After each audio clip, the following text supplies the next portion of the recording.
又是到了美食系列的影片，这次的太想到处吃，来吃一点轻松的定食餐厅。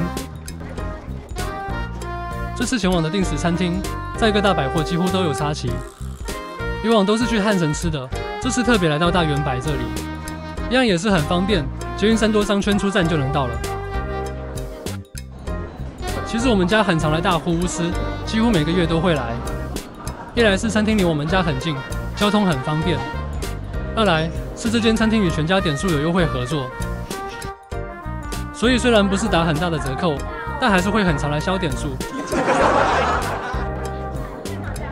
假日人潮众多时，偶尔会有用餐时间限制。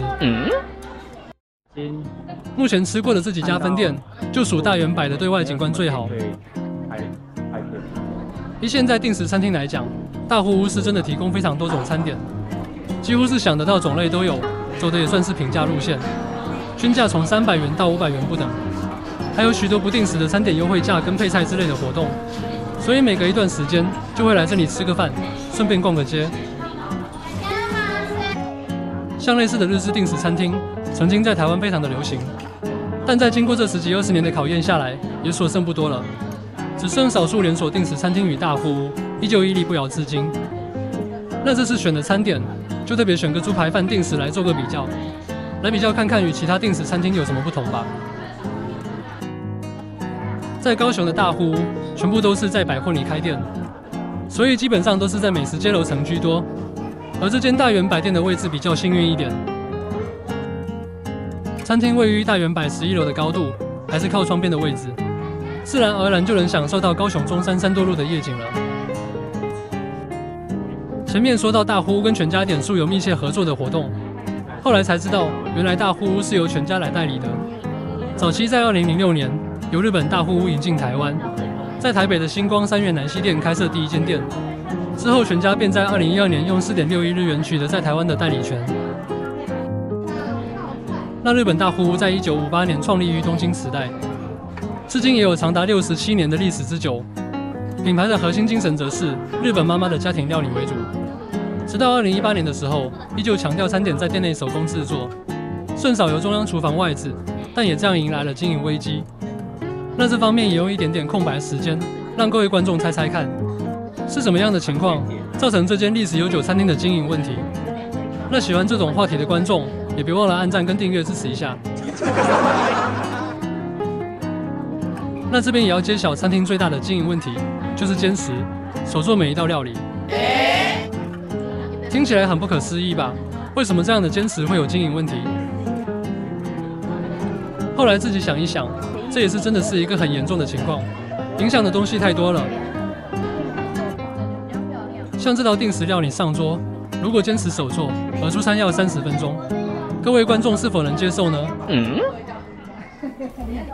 是的，就是这样坚持手做而导致出餐时间变慢，造成顾客的抱怨声越来越大。如果是在预约制的餐厅或是能掌控用餐人数下的情况，这样是没问题。但大户屋是定时料理餐厅，在用餐时段可能会挤进大批等吃饭的人潮，在餐点越等越久的恶性循环下，于是这样坚持手做每一道料理的优点，却变成缺点了。接下来就是上演日本餐饮企业的一场大战了。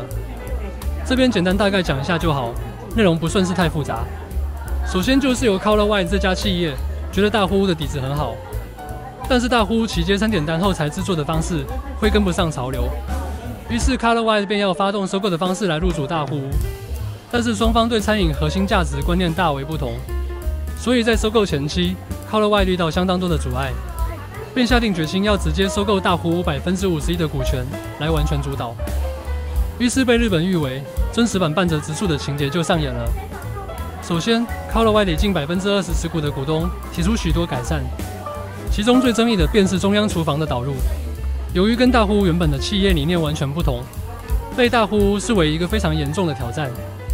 在 Color White 提案的第一次股东大会中，以社党为中心的公司派用尽全力阻挡，在众多的游离股票中，终于取得优势的持股数，进而成功否决了 Color White 的提案。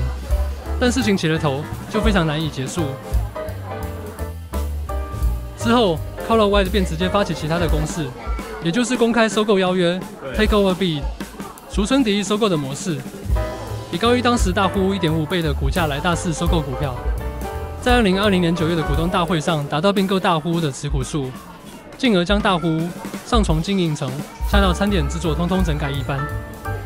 那首当其冲的便是中央厨房的导入，这也是大户屋重新出发的里程碑。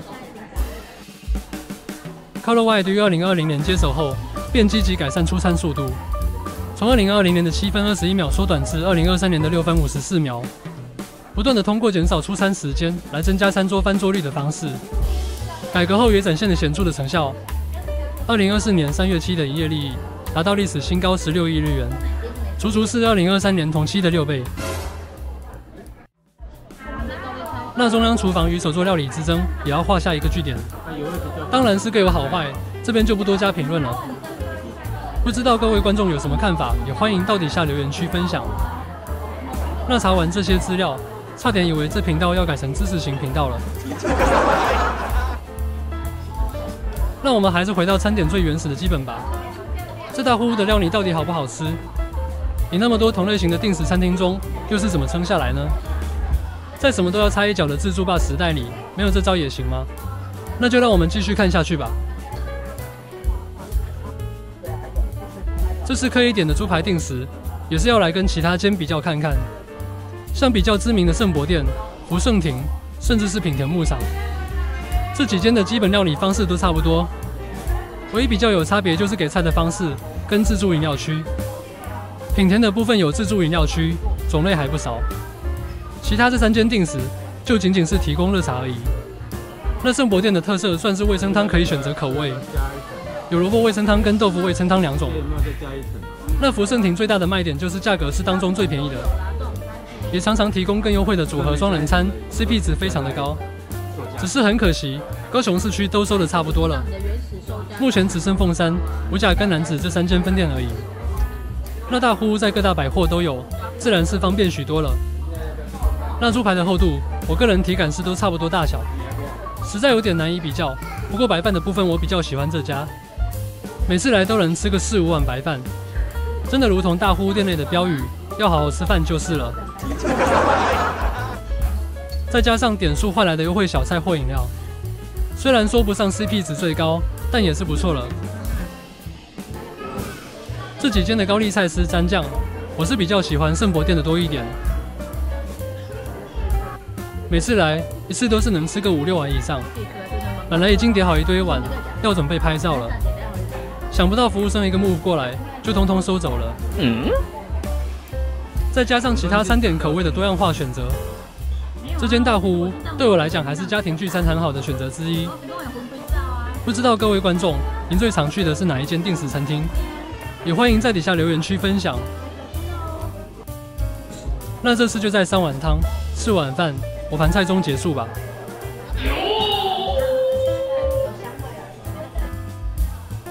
那本集的影片也要告一段落了。如果喜欢我的影片，请支持按赞、订阅跟分享。期待下个影片与您再相见。